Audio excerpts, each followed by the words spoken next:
Millard and I met under maybe the most unusual circumstances of any presidential couple. I was his teacher, and he was my student. He was a big 18-year-old farm boy who, since it was winter and he had some time off, wanted to better his reading and writing. I was just 19 years old myself, but had already been teaching school for 3 years. My mother taught me all I knew, as she was from a rather well-to-do family in Massachusetts, the Lelands. She had married a minister in the New Baptist faith, and he moved the family into the wilderness, to a small town above Troy, New York. My father died, leaving my mother with a young son and an infant daughter with red hair. I was the infant. Because she felt she could stretch what little money we had if we went further into the wilderness, Mother moved us to the town of Moravia in the Finger Lakes area of New York. While I was learning from my father's books, in a farm not far from where I lived, another young person was experiencing quite a different upbringing. I was the second of 9 children born in a log cabin in the wilderness area of New York State on January the 7th, 1800. Grew up on a farm doing typical farm chores. When I was 14 years old, my father apprenticed me to a cloth maker, and I was still an apprentice when I showed up at the academy and met Abigail, who became 8 years my sweetheart, 27 years my wife. But I didn't want to stay an apprentice or even in the cloth profession. I wanted to become a lawyer. The book learning I obtained from Miss Powers helped me to reach my goal. I pursued much of my study with, and perhaps was unconsciously stimulated by, the companionship of a young lady whom I afterward married. By my own efforts and hard work, I earned the $30 to buy my way out of my apprenticeship. My parents helped me greatly on the next step in my career.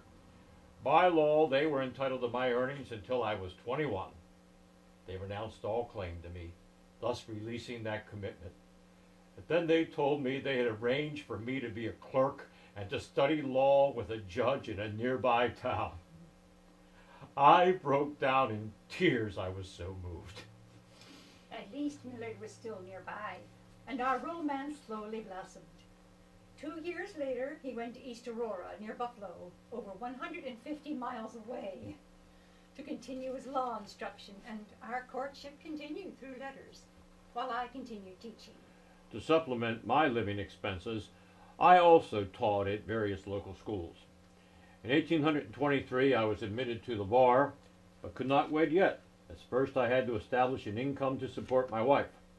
For the next 3 years, I not only built my law practice, but a house as well, to which to bring my new bride, built it with my own 2 hands. While Millard was working on our new house, I was working on convincing my family that marrying Millard Fillmore was a good idea. My family said it was beneath a Leland to marry a man lower in status.